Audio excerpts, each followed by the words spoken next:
함께 보실 하나님 말씀은 누가복음 1장 26절부터 38절까지 말씀입니다. 누가복음 1장 26절부터 38절까지 말씀입니다. 26절부터 38절까지를 저하고 여러분들이 한 절씩 교독하도록 하겠습니다. 여섯째 달에 천사 가브리엘이 하나님의 보내심을 받아 갈릴리 나사렛이란 동네에 가서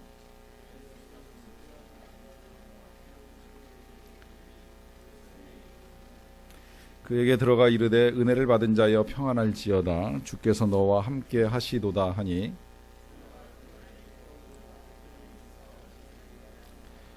천사가 이르되 마리아여 무서워하지 말라 네가 하나님께 은혜를 입었느니라. 그가 큰 자가 되고 지극히 높으신 이의 아들이라 일컬어질 것이요 주 하나님께서 그 조상 다윗의 왕위를 그에게 주시리니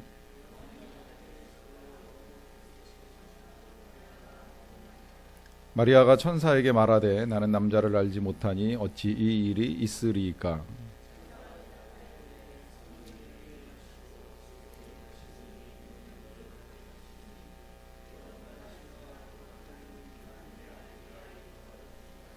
보라 내 친족 엘리사벳도 늙어서 아들을 배었느니라. 본래 임신하지 못한다고 알려진 이가 이미 6달이 되었나니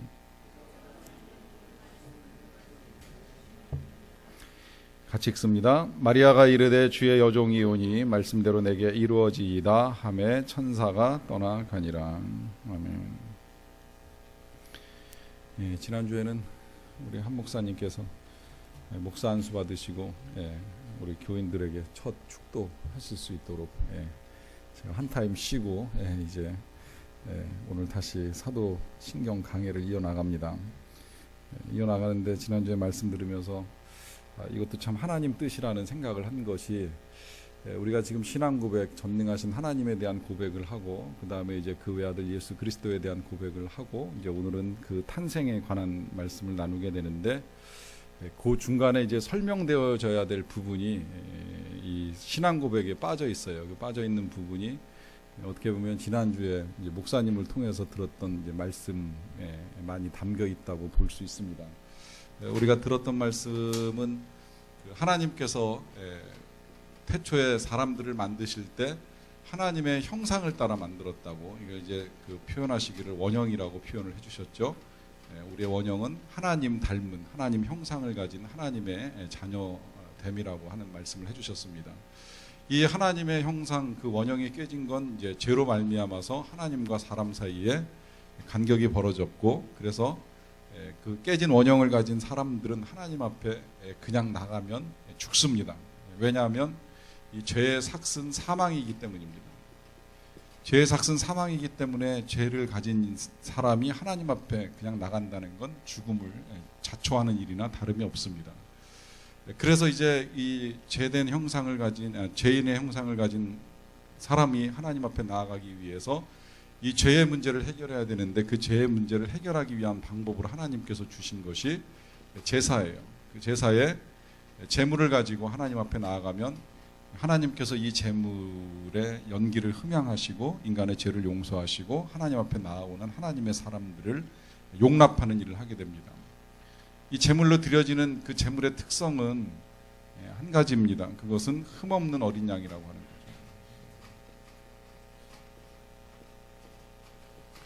왜 흠없는 어린 양인가는 뭐 답이 자명하지요. 하나님 앞에 나아가는데 아무거나 집어다가 드릴 수는 없습니다. 뭐 한때는 그런 적도 있어요. 한참 이스라엘이 타락할 때는 어차피 하나님께 나가서 태워서 없애는 건데 아무거나 갖다 드리면 어떠하냐 이제 이러면서 다리 부러진 양도 집어다가 드리고 뭐 그 이렇게 상처난 칼집난 양도 집어다가 가서 태워드리고 하는데 원래는 그런 모든 것들이 다 하나님께서 연락하실 수 없는 제사가 되는 겁니다. 흠없는 어린 양만이 인간의 죄를 사하고 하나님께서 사람과의 관계를 이루어 가시는데 사용이 됩니다. 근데 여러분 그 사실 이게 지금 그 과연 그런가라고 하는 의문을 가지고 보게 되면 제사를 드렸다고 해서 죄가 없어질까요? 하나님께 우리가 재물을 가지고 나가서 그것을 불태워 올린다라고 해서 내가 가지고 있었던 죄가 사라지는 것일까요? 실상은 사라지는 건 아니라는 거예요. 이 죄라고 하는 것이 그렇습니다. 이 죄라고 하는 건 반드시 결과가 남게 되어 있어요. 때로는 그 결과가 하나님께서 용서를 하셔도 결과가 남아있다 보니까 우리가 되게 힘든 거예요. 뭐 이런 극단적인 예를 가지고 설명을 드리는 건 이해를 돕기 위한 것인데, 사람을 죽였어요. 그건 분명 죄예요. 살인한 자는 분명히 죄를 지은 겁니다. 하나님께 나가서 용서를 구하지요. 용서를 구하는데 하나님은 용서하십니다. 그렇다고 죽은 사람이 살아나진 않는다는 거예요. 그렇죠? 절대 죽은 사람이 그냥 살아나진 않습니다. 이게 죄의 결과로 그냥 남아있는 거예요. 하나님은 죄를 용서하시지만 죄의 결과는 남아있다는 겁니다. 그러니까 우리가 게으르게 살아가지고 실패한 인생을 가지고 뒤늦게 깨달아서 하나님 내가 죄를 지었습니다 했을 때에, 그래서 내가 이제 죄의 결과로 가난하게 되었을 때 하나님은 우리의 죄를 용서하시지만 우리가 하루아침에 부자가 되는 건 아니라는 거예요. 시간을 필요로 합니다. 땀 흘리는 수고를 해야 되고 하나님의 원리에 맞게 다시 재물을 모아나가는 과정을 필요로 합니다. 그래야지 가난이라고 하는 죄의 결과 앞에 우리가 새로운 삶을 만들어갈 수 있습니다. 그렇게 보면 이 죄라고 하는 건 실은 양 한 마리 제사를 드렸다고 해서 없어지는 건 아니에요. 하지만 하나님이 잊어주시는 거예요. 잊어주시는데 어느 정도로 잊어주시냐면 완전히 잊어주십니다. 흰 눈처럼 잊어주시고 양털처럼 지워주세요. 그러니까 하나님은 생각지 않으세요. 실상은 이제 우리는 생각을 해요. 죄라고 하는 게 이게 잔상이 남아가지고 늘 오랫동안 우리의 영혼을 휘어잡고, 또 죄는 사단이 이용하기 가장 좋은 도구이기 때문에 죄만 지었다면 항상 사단은 그걸 가지고 이제 사람을 얽어매고 평생을 두고 괴롭히는 거예요. 니까지 것이 그 죄를 짓고서도 이제 이런 식으로 계속 우리를 얽어매니까 우리가 힘들어하는 거지, 실상은요 하나님은 아주 새하얗게 잊어버려요. 무슨 죄를 지었는지를 모르실 정도로 잊어버려요. 이건 하나님이 그렇게 하기로 결정하신 거예요. 일단 너무 인간들을 사랑하시니까 그 사람이 자기가 자신이 죄인이라고 하는 사실을 알고 하나님 앞에 재물을 가지고 나와서 용서를 구하면 다 잊어주시기로 결정을 하셨기 때문에 하나님은 잊으셔요. 근데 문제는 이것이 이제 온전한 우리의 죄를 해결할 수 있는 방법은 아니었다는 거죠. 왜냐하면 이걸 통해서 죄가 씻김을 받고 하나님께서 잊어주시고 우리가 하나님의 형상을 회복시켜 나가긴 하지만, 그러나 이 재물도 결국에는 하나님께서 취하신 방법이지 온전하게 하나님께 우리의 모든 죄를 소멸시키는 일이 될 수는 없다는 겁니다. 그러다 보니까 이제 하나님께서 마지막 때에 마지막 방법을 통하여서 우리의 문제를 해결해 주시기 위하여 취하신 방법이 이제 예수님이라고 하는 것이 예수님이죠. 자, 우리가 이 예수님의 그 잉태, 어떻게 보면 우리 지금 이제 제일 그 어려운 과제를 오늘 다룬다고도 볼 수 있겠는데요. 예수님의 잉태를 성령으로 잉태하사 이제 동정녀 마리아에게서 나셨다라고 하는 것을 이제 오늘 우리가 배우게 되는데요. 일단 그 믿음이 없으면 정말 설명하기 어려운 부분입니다. 왜냐하면 우리의 상식과 과학으로는 남자를 알지 못하는 여자가 아기를 갖는다라고 하는 건 절대 불가능하기 때문이거든요.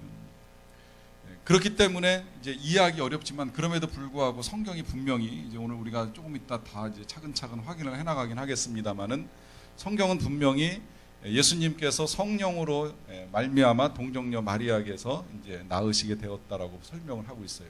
그러면 왜 예수님께서 성령을 통하여 마리아를 통해서 마리아에게서 낳으시게 되었는가? 일단 인간의 죄의 문제를 해결하기 위하여 필요한 건 결국은 사람이 그 죄값을 치러야 된다는 거예요. 실상 많은 제물들이 드려지기는 했지만 그 제물들이 대신 하나님께서 받으신 거라고 인정해 주셨을 뿐이지 우리가 죄인이라고 하는 사실이 사라지는 건 아니라는 거예요. 그렇기 때문에 사람이 죽음으로 말미암아 하나님께 지었던 죄에 대한 삭을 지불해야만 됩니다. 그런데 문제는 사람 중에 과연 온전하게 하나님께 드려질 수 있는 제물과도 같은 흠없고 순전한 사람이 과연 이 세상에 있겠느냐라고 하는 거예요. 여러분, 우리가 이 사실을 여기서 이제 하나 더 확인을 하고 가야 되는데, 우리가 죄를 지어서 죄인인 것이 아니라 죄인이기 때문에 죄를 짓는 것입니다. 이걸 정확하게 잘 이해를 하셔야 돼요. 여러분 가끔 아직도 그 논란이 되고 있는지 모르겠는데 세상에서 닭이 먼저냐 달걀이 먼저냐 뭐가 먼저예요? 예, 당연히 닭이 먼저죠. 예, 우린 그거 분명히 알고 있습니다. 닭이 먼저인 이유는 뭐예요? 하나님이 천지를 창조하실 때 종류대로 다 만드셨기 때문에 그 종류 가운데 닭도 들어있는 것이고 거기서부터 이제 알이 나와가지고 또 병아리가 태어나고 하면서 닭이 먼저 시작이 된 거예요. 닭부터 시작이지 절대 알부터 시작이 아닙니다. 이걸 헷갈리는 건 진화론을 배웠기 때문에 헷갈리는 것이지 반드시 닭이 먼저고 그 다음에 달걀입니다. 마찬가지로 죄가 먼저냐 죄인됨이 먼저냐 질문하면 뭐가 먼저일까요? 죄인됨이 먼저예요. 우리의 죄인됨이 먼저입니다. 죄를 지어서 죄인이 되는 것이 아니라 죄인이기 때문에 죄를 짓습니다. 왜 죄인이냐? 그것은 우리의 조상 아담이 죄인이었기 때문이에요. 그 아담의 후손으로 태어난 우리 모두는 다 죄인일 수밖에 없다는 겁니다. 마치 한국에서 태어난 사람이 한국 사람일 수밖에 없고 미국에서 태어난 사람이 미국 사람일 수밖에 없는 것처럼 아담의 후손으로 태어난 모든 인류는 죄인의 후손으로 태어나서 다 죄인인 거예요. 첫 사람 아담이 범죄하였기 때문에 우리가 죄인으로 태어났고 또 죄성을 가지고 있다 보니까 죄를 지을 수밖에 없어요. 그렇기 때문에 뭐 갓 태어난 아기도 죄인이냐? 일단 죄인이에요. 죄된 본성이 그 아이 안에도 담겨져 있는 거예요. 이걸 이제 우리가 어렸을 때 어떻게 다루어 주느냐, 어떻게 만들어가느냐에 따라 다른 것이지. 여러분 이 부분을요 좀 심하게 표현을 한다면요, 갓난아기도 지옥 갈 수 있다라고 하는 사실을 전제로 하고 그에게도 하나님의 은혜와 용서와 사랑이 필요하다는 걸 부정해서는 아니 됩니다. 그래서 아이들을 어렸을 때부터 믿음 안에서 가르쳐주는 일이 중요한 이유가 여기에 있는 거예요. 이 아이도 죄인으로 태어난 거예요. 그래서 죄 지을 가능성을 가지고 태어나요. 과연 그러할까? 여러분 아이들 커가면서 보세요. 3살, 4살 말하기 시작하면 3살, 4살 되기 말하기 전에 이제 아이들이 분별하기 시작하면 그때부터 아이들에게서 욕심이 나옵니다. 말 배우기 시작하면 욕부터 배워요. 자연스럽게 싸우려고 하는 본능들이 아이들 속에서도 튀어나오는 걸 보면 배워서 그랬겠어요? 유전된 죄된 성질이 그 속에 담겨져 있다는 거예요. 그만큼 무서운 일이라고 하는 거예요. 그러니까 죄인이 아닌 사람은 한 사람도 없습니다. 그래서 성경은 표현하기를 의인은 없나니 하나도 없다고 말씀하시잖아요. 그러면 의인이 없는 이 세상에 이 죄의 문제를 해결할 사람이 과연 있겠는가? 없습니다. 누가 해결할 것인가? 죄 없으신 하나님께서 해결하실 수밖에 없다는 거예요. 그러다 보니까 하나님께서 성령을 통하여 사람의 몸을 입고 동정녀의 몸에서 나시는 사건이 예수님의 탄생 사건입니다. 그래서 이제 이 부분에 있어서 교리적으로 정리를 하자라고 하면 예수님은 100% 사람이면서 100% 하나님입니다. 이걸 여러분들이 50으로 이해하셔도 불완전해요. 좀 설명하기는 어려워요. 왜 1 더하기 1이 2가 아니라 1이 되느냐라고 질문하면 설명하기는 어렵지만 분명한 건 예수님은 100% 사람, 100% 여기 잘못 썼죠. 100% 사람, 100% 하나님입니다. 이유를 간단하게만 다시 설명드리고 간다면 100% 사람인 건 사람의 죄를 짊어지셔야 되기 때문에 사람일 수밖에 없어요. 그런데 100% 하나님으로 오셔야 되는 건 그 죄를 짊어지는 자가 죄 없는 죄물로 하나님께 드려져야 되니까 죄 없으신 성령을 통하여 마리아에게서 잉태가 되시는 겁니다. 그래서 흠 없는 부분에서는 100% 하나님이시고 사람의 죄를 짊어지는 데 있어서는 100% 사람으로서 예수님은 이 세상에 오시게 되었다라고 하는 것입니다. 그래서 이제 예수님이 이 세상에 오시게 되는데요. 복잡하고 이해하기 힘들면 이렇게 이해를 하셔도 좋아요. 이 고백은 지금 과학적 사실을 밝히는 고백이 아니라는 거예요. 지금 이 고백, 이 우리가 지금 오늘 보는 이 예수님의 탄생에 대한 고백은 하나님께서 이와 같은 방식을 통하여 우리를 구원하기로 작정하신 것을 우리가 존중한다라고 하는 고백입니다. 하나님의 방식을 존중하는 거예요. 우리의 상식과 우리의 과학 이성으로는 다 이해할 수 없지만 하나님께서 인간의 몸을 입으시고 이 땅에 오시기로 작정하신 이 방법을 우리가 존중한다라고 하는 그 고백입니다. 일단 다시 한번 성경을 통해서 정리를 하고서 그 다음에 최종적으로 마지막에 가서 한번 왜 이것이 우리에게 중요한가 하는 걸 한 번 더 정리를 하도록 하겠습니다. 이제 먼저 예수님께서 탄생하시는 사건이 있기 전에 선지자를 통해서 예언이 나타나는데요. 예언은 생각보다 많습니다. 지금 여긴 딱 2개만 제가 꺼내 놓았는데, 성경에 우리 예수님의 그 탄생을 알려주는 예수님에 대한 예언은 한 400번 정도가 나오는데 그 중에 100번 이상이 이 탄생과 관련된 예언입니다.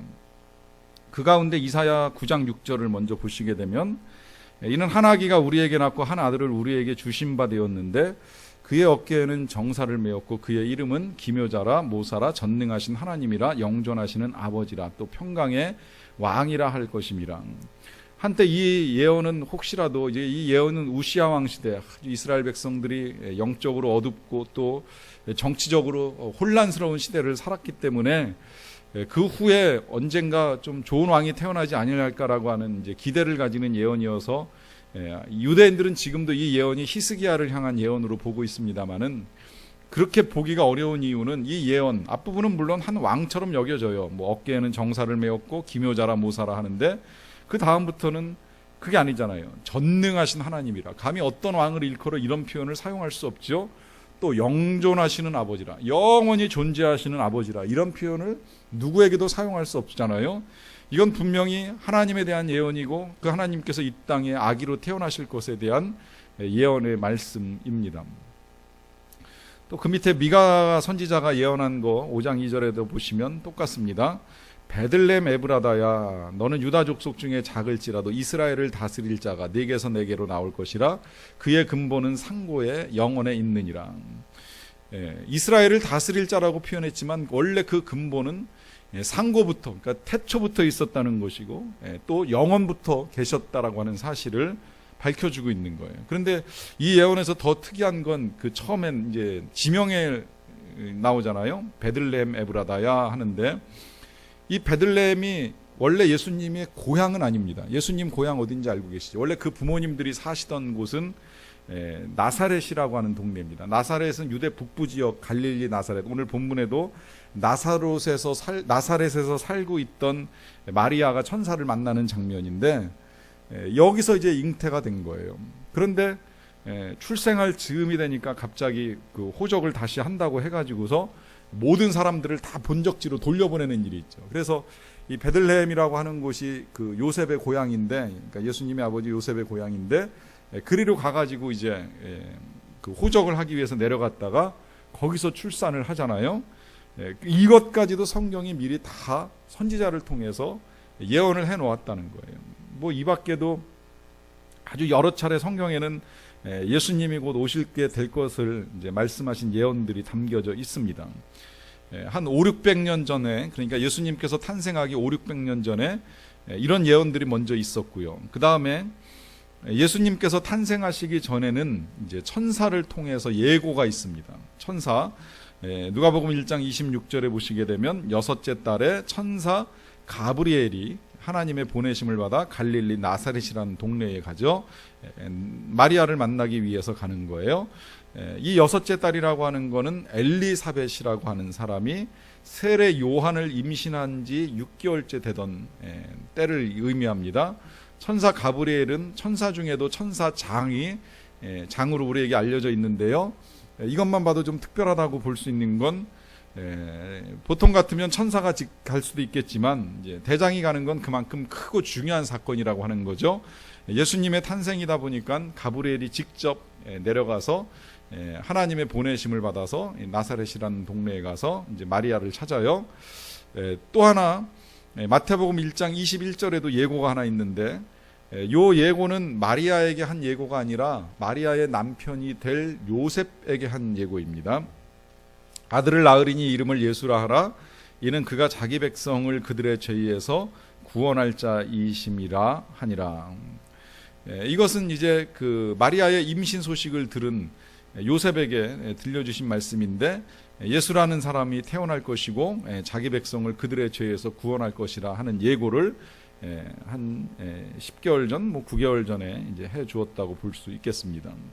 이러한 예고의 내용은 뭐 당연하죠. 마리아를 통해서 하나님의 아들이 탄생하시는 것이었습니다. 누가복음에는 이제 예언 1장 31절부터 33절까지를 읽어나가면서 보겠습니다. 보라, 네가 잉태하여 아들을 낳으리니 그 이름을 예수라 하라. 그가 큰 자가 되고 지극히 높으신 이의 아들. 누구의 아들일까요? 당연히 하나님의 아들이라 일컬어질 것이요, 또 주 하나님께서 그 조상 다윗의 왕위를 그에게 주시리니 영원히 야곱의 집의 왕노로 다스리실 것이요, 그 나라가 무궁하리라. 그 나라가 쇠하지 아니할 것에 대한 예언입니다. 실제로 수많은 나라들이 계속해서 만들어지고 사라졌지만 우리 예수님의 나라, 하나님의 나라는 지금까지 무궁합니다. 절대 쇠하는 법이 없습니다. 계속해서 해와 역사를 거듭할수록 성장하고 무궁하게 발전하는 것을 우리가 보게 됩니다. 자, 이게 탄생하시기 전에 있었던 일들이고요. 자, 이제 탄생의 과정을 봅니다. 먼저 우리 탄생의 과정은 우리가 늘 고백하는 대로 예수님께서는 성령으로 잉태되셨습니다. 그 말씀을 통해서 확인을 하는데요. 누가복음 1장 34절 35절 말씀 보세요. 마리아가 천사에게 말하되 나는 남자를 알지 못한다 그래요. 남자를 알지 못한다는 건 이건 상식 경험적으로나 혹은 상식적으로 불가능한 고백이라는 거죠. 불가능한 일이라는 거죠. 여러분, 지금 이 예수님의 잉태 사건이 실제로 그래요. 우리 사람의 상식으로, 또 사람의 과학으로, 사람의 경험으로 불가능한 일입니다. 심지어는 역사적으로도 여지껏 처녀가 아기를 낳은 일은 단 한 번도 없었습니다. 그러니까 과학적, 역사적, 상식적, 논리적, 경험적 그 어떤 걸 갖다 대도 이건 있을 수 없는 일이에요. 그러다 보니까 이게 과연 맞느냐 틀리느냐 이제 여러 가지 이제 논란이 있습니다. 그리고 실제로 이 일을 이제 경험하게 되는 마리아조차도 이제 그런 고백을 하는 거예요. 나는 남자를 알지 못하니 어찌 이 일이 있으리이까. 그러자 천사가 대답을 하지요. 성령이 내게 임하시고 지극히 높으신 이의 능력이 너를 덮으시리니 이러므로 나실 바 거룩한 이는 하나님의 아들이라 일컬어지리라 라고 하면서 성령이 임하시면 가능하다는 걸 이렇게 지금 밝혀주고 있어요. 하나님의 능력, 지극히 높으신 이의 능력으로는 가능하다는 걸 지금 말씀하세요.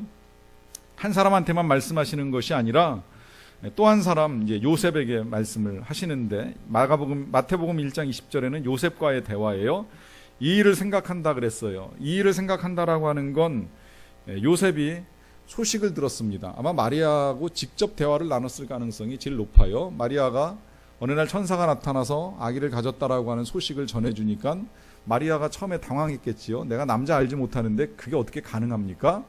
그러자 천사가 이제 설명을 지금 해줬잖아요. 이렇게 듣고 나서는 이제 믿음으로 받아들였어요. 그러고 누굴 찾아가요? 제일 먼저 요셉을 찾아갔겠지요. 왜냐하면 그와 정혼한 사이이기 때문입니다. 이스라엘의 정혼은 이제 우리의 약혼하고는 조금 달라요. 우리는 약혼하고 나서 뭐 지금은 약혼이 흔하진 않지만 약혼하고 나서 일정 기간 지나면 결혼을 하잖아요. 그런데 이제 결혼하기 전에 약혼 상태에서는 온전한 결혼 상태로 우리는 받아들이지 않습니다. 혼인신고를 하면 어떨지 모르겠지만 그렇지 않은 다음에는 일단 결혼하기 전까지는 부부관계가 성립되었다고 보지 않는데요.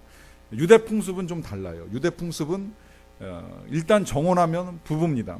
그러나 다만 몸만 같이 안 사는 거예요. 정혼했기 때문에 정혼한 여자가 만약에 간음을 하였다 그러면 그건 결혼한 여자가 부정을 한 것과 동일하게 간주해서 일단 파혼도 가능하고 심한 경우에는 끌어다가 돌로 때려서 이제 죽이는 일까지 할 정도로 그 정혼한 관계를 아주 중요하게 생각을 하는 거예요.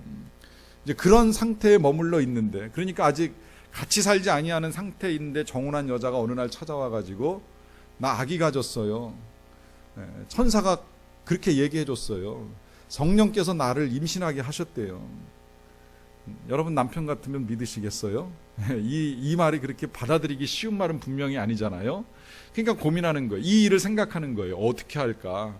가만히 끊는 이 여자를 진짜 내가 믿을 수 있다면 데리고 나가서, 믿을 수 있다면 가만히 끊겠지만 믿지 못하면 정말 데리고 나가서 동네 한복판에서 이 여자가 간음했다고 하고 돌로 쳐서 죽일 수도 있는 그런 상황인데 이걸 어떻게 해야지 잘 처리할 수 있을 것인가라고 하는 그 고민 앞에 갑자기 주의 사자가 나타나신 거예요. 나타나서 똑같이 얘기하시는 거예요. 다윗의 자손 요셉아, 내 안에 마리아 데려오기를 무서워하지 말라. 그에게 잉태된 자는 성령으로 된 것이라.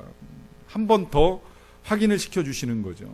여기서 참 놀라운 거예요. 요셉이 대단한 건 뭐냐면 이 말씀 듣고 이 말씀대로 따릅니다. 그래서 아내가 임신했다고 하는 사실을 본인만 알고, 이제 나중에는 이제 그걸 다 증거했을지는 모르겠지만 증거했기 때문에 이제 우리에게 알려졌겠지요. 나도 그때 천사를 만나서 이 이야기를 들었다라고 하는 걸 증거했으니까 우리에게 기록으로 남아있을 터인데, 그렇게 되기까지 요셉은 참고 견디는 시간이 있었습니다. 그가 가질 수 있었던 모든 의심과 두려움들을 다 떨쳐내고 아내의 말과 천사의 말을 믿음으로 받아들여서 그는 나중에 이렇게 예수님의 탄생의 증인이 되고 또 예수님이 성장하는 과정 중에 보호자의 역할을 감당해주는 이제 그런 은혜를 누리게 되는 거예요. 여기서 이제 우리가 확인하는 것, 분명히 성경은 예수님의 탄생의 증인인 마리아와 요셉을 통해서 성령으로 잉태되신 분이라고 하는 사실을 분명하게 알려주고 있습니다.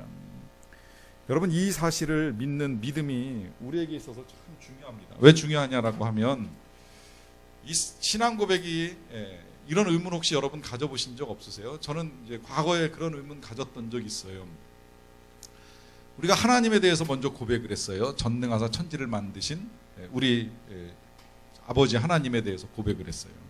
자, 그 다음에 이제 그 외아들 예수 그리스도에 대한 고백을 하는데, 원래 이 사람을 이해하는 데 있어서는 항상 존재와 사역이 병행이 됩니다.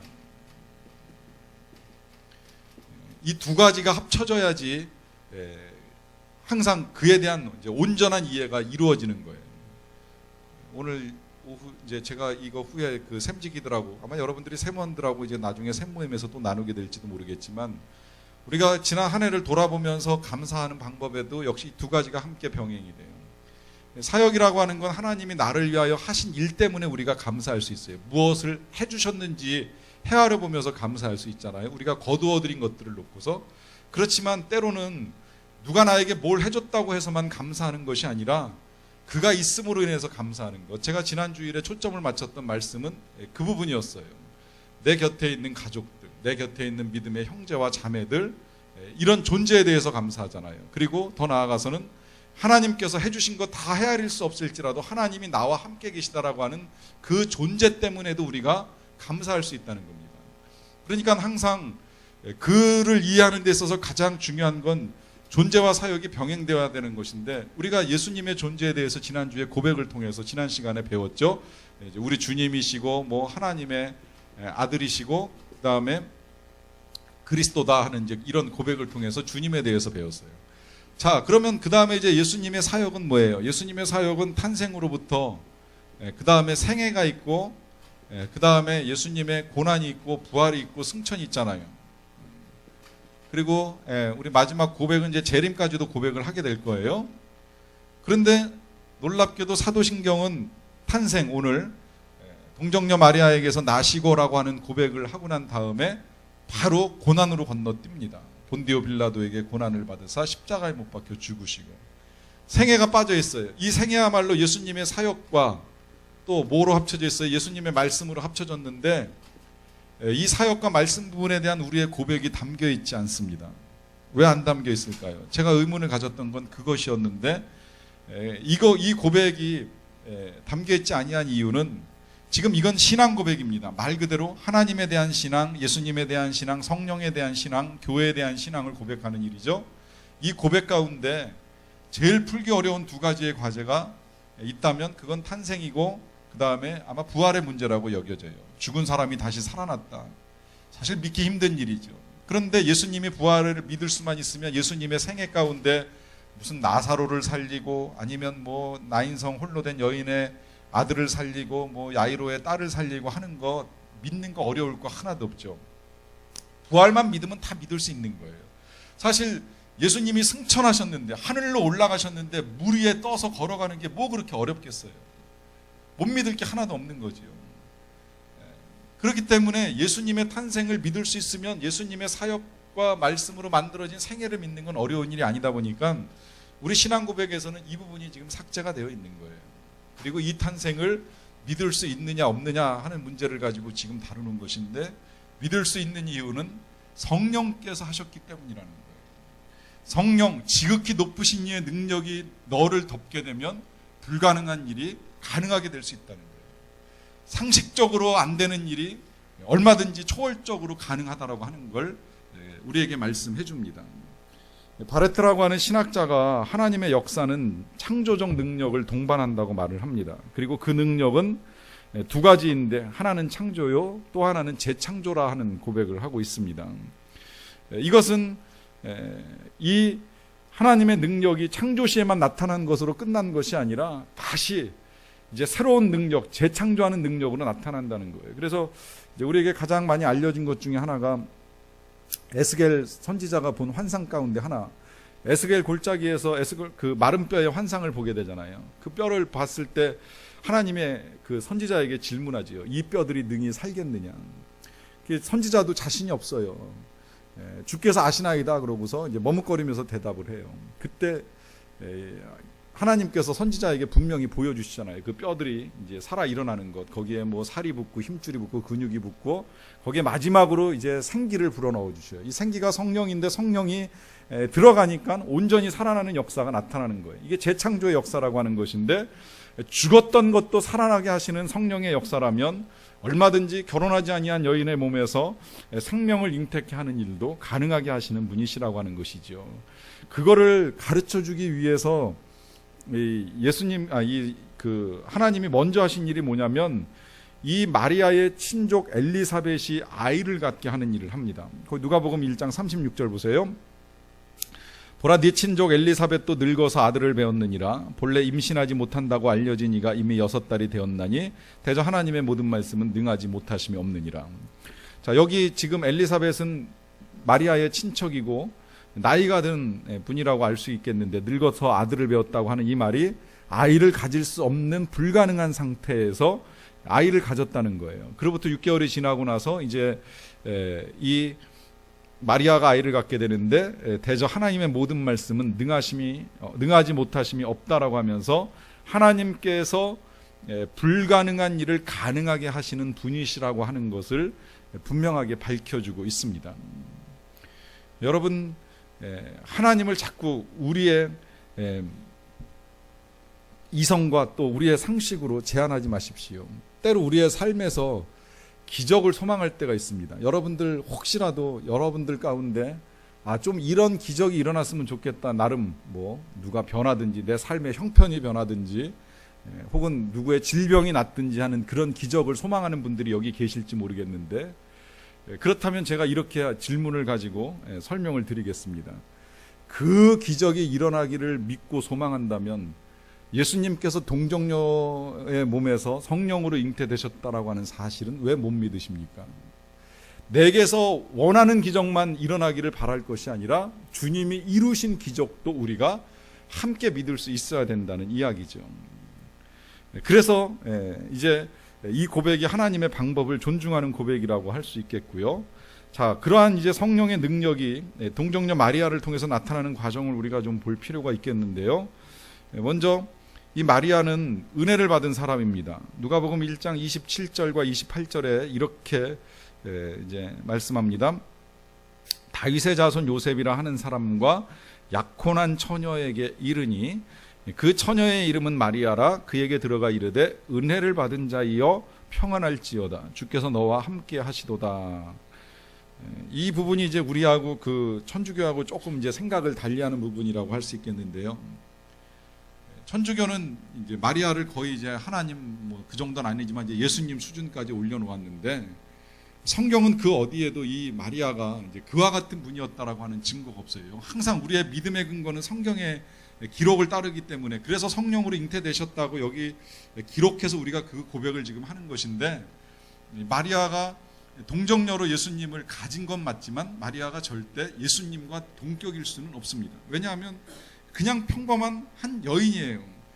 그야말로 이제 곧 요셉이라고 하는 남자와 결혼해서 행복한 가정을 꾸미는 것이 소원이었던 평범한 여인이었을 수 있습니다. 그런데 그가 조금 달라졌던 이유가 한 가지 있다면 그것은 하나님께로부터 은혜를 받았기 때문이라는 거예요. 이 표현이 그래서 중요한 거예요.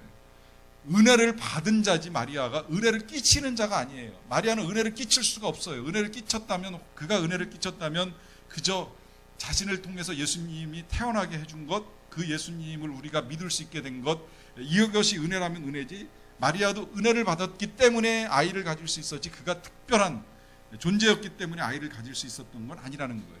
그렇기 때문에 어떻게 이제 여기서 보게 되면 마리아가 은혜를 받았다라고 하는 건 하나님께로부터 선택되었다라고 하는 것이죠. 이건 지극히 개인적인 저의 상상일 수도 있겠습니다만은 어떤 면에서 여기서 만약에 마리아가 이 그 성령의 잉태와 천사의 예고를 거절했다고 하면 어떨까라고 하는 생각을 해보는 거예요. 물론 이제 그럴 만한 사람이 아니기 때문에 하나님께서 이 믿음의 여인 또 순종의 여인이었던 마리아를 택하셔서 이 일을 행하시기로 결정을 하셨지만 만약에 그녀가 아니라면 하나님은 또 다른 누군가를 통하여서라도 이 일을 하실 수 있는 거죠. 왜냐하면 그것은 여인의 몸을 빌릴 뿐이지 실상은 여인이 이 예수님을 만들었다고 볼 수가 없는 것이거든요. 사람의 몸으로 태어나셔야 했기 때문에 여인의 몸을 빌리셨을 뿐이지 마리아가 특별했기 때문에 그 몸에서 예수님이 탄생했다고 볼 수 없기 때문입니다. 근데 놀랍게도 이 마리아는 이러한 일을 겪어나가는 과정 중에 이 겪을 수 있는 그 놀라움과 두려움을 잘 극복해나요. 여기 이 은혜를 받는 과정 중에 놀라움과 두려움이 있다고 표현을 했는데요. 그럴 수밖에 없지요. 처녀가 그 말을 듣고 놀라서 이런 인사가 어찌함인가 생각하며 천사가 이르되 마리아여 무서워하지 말라 네가 하나님께 은혜를 입었다 말씀을 합니다. 왜 두려워할까요? 왜 무서워할까요? 일단 아까 말씀드린 대로 처녀가 아이를 가졌다고 하면 파혼당하는 건 기본입니다. 심한 경우에는 돌에 맞아 죽을 수도 있고요. 또 돌에 맞아서 혼자 죽고 끝나는 것이 아니라 이 자그마한 동네 나사렛에서 자칫하면 가문 전체가 몰락을 하는 거예요. 가늠한 여인의 집안이라고 해가지고 그야말로 집안 망신을 겪을 수도 있는 그런 상황이에요. 그러다 보니까 얼마나 놀랍고 두렵겠어요. 여기서 우리가 한 가지 사실, 하나님의 역사가 이루어지는 과정 중에 하나님의 백성의 삶 가운데 놀라움이 있고 두려움이 있을 수 있다는 거예요. 이게 힘든 겁니다. 말씀을 듣는 것까지는 좋은데 때로 그 말씀이 우리의 삶에서 기적과 능력으로 나타나기 위해서는 우리에게 두려움이 생기는 일들이 있을 수 있다라고 하는 것이지요. 그런데 그럼에도 불구하고 하나님의 역사가 이루어지는 과정 중에 하나님의 백성의 순종과 함께 역사가 이루어집니다. 마지막 1장 38절에 마리아가 이런 고백을 해요. 주의 여종이오니 말씀대로 내게 이루어지이다 하며 천사가 떠나갑니다. 이 말씀대로 내게 이루어지이다라고 하는 것은 어떤 고백이에요? 그러면 내가 그 말씀 따르겠습니다. 그 말씀에 순종하겠습니다라고 하는 믿음의 고백을 하는 겁니다. 여기서 이제 우리가 몇 가지 중요한 사실을 좀 정리를 하고 마무리를 했으면 좋겠는데요. 일단 마리아가 우리 하나님께 쓰임 받아서 예수님을 잉태하고 출산할 수 있는 은혜와 영광을 누리는 것은 그녀가 지성이 있고 무슨 미모가 있었기 때문에 가능했던 일이 아니라는 거예요. 이제 성화는 그렇게 표현해요. 이제 한때 영화들도 그렇게 표현을 했어요.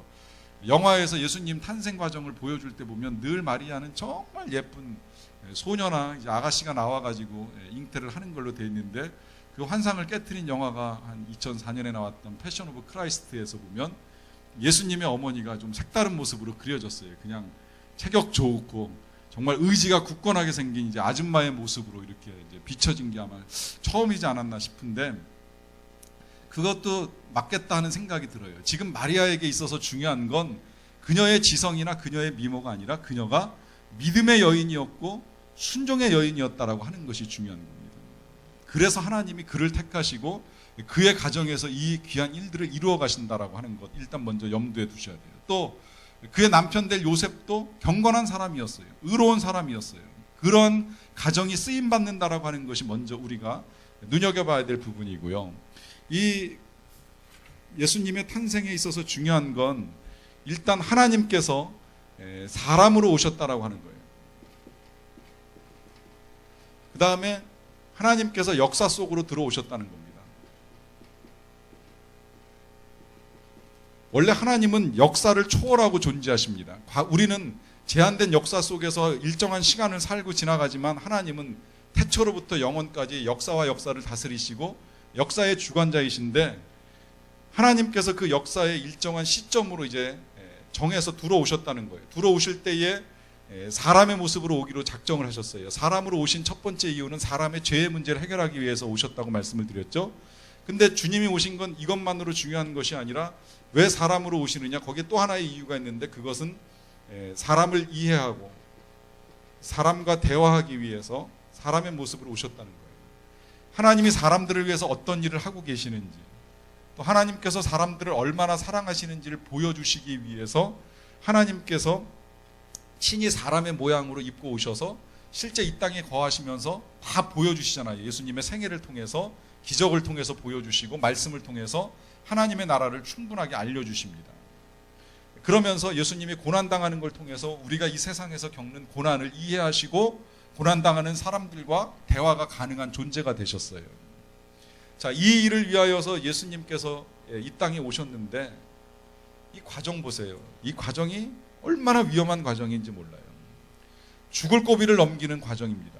예수님의, 하나님의 선택은 굉장히 위험합니다. 왜 위험하냐면, 태어날 때부터 벌써 예수님은 죽을 고비를 2번을 넘겨요. 일단 여인의 몸에 잉태가 되는 과정 중에 진짜 이 사실이 잘못 알려지게 되면, 돌에 맞아 여인이 죽으면 여인만 죽는 게 아니라 여인의 태 속에 있는 주님도 같이 세상을 떠나시게 됩니다. 한 번 죽을 고비를 넘기죠. 또 한 번 태어나자마자 헤롯 왕이 유대 땅 전체에다 명령을 내리죠. 난지 얼마 되지 아니한 아이들은 다 죽여라. 이것 때문에 이제 예수님이 애굽으로까지 이제 피난 내려갔다 오시잖아요. 이 죽을 고비를 넘기면서 예수님이 이 세상에 오신 이유는 한 가지, 우리의 죄를 해결하고 우리와 함께 이 땅에 계신다는 사실을 우리에게 알려주기 위해서 오셨다는 거예요. 여기에 놀랍게도 예수님의 순종이 있습니다. 여러분, 성경에서 예수님은 전지하시기 때문에 배울 필요가 없는 분이신데, 예수님이 배우신 게 한 가지가 있는데, 그것을 히브리서 기자는 순종을 배우셨다고 하는 표현을 사용하고 있어요. 고난으로 순종을 배우셨다. 히브리서 5장에 그렇게 기록이 되어 있습니다. 예수님께서 유일하게 배우신 것이 있다면 순종이고, 그 순종을 배우는 과정 중에 고난이 있습니다. 그 고난을 통해서 예수님이 순종하심으로 말미암아 우리의 구원을 온전하게 이루어 가세요. 이 순종이 예수님의 순종으로부터 시작이 되고, 여기에 누구의 순종이 이루어지냐면, 마리아가 주의 주의 계집종이오니 주의 말씀대로 이루어지이다라고 하는 이 고백과 순종을 통해서 예수님이 이 세상에 들어오신 구원의 역사가 시작이 되는 거예요. 여러분, 하나님의 역사는 늘 이렇습니다. 주님이 우리에게 보여주신 이 사랑과 순종, 그리고 이제 우리가 거기에 반응하는 주님을 향한 사랑과 순종을 통해서 하나님의 역사가 이루어집니다. 우리가 예수님의 탄생을 믿는다라고 하는 이 고백에는 결국 우리도 주님처럼 주님 따라 주님의 말씀에 순종하며 살겠습니다라고 하는 고백을 함께 담고 나아가는 것입니다. 같이 잠깐 찬양하고 기도하고 가도록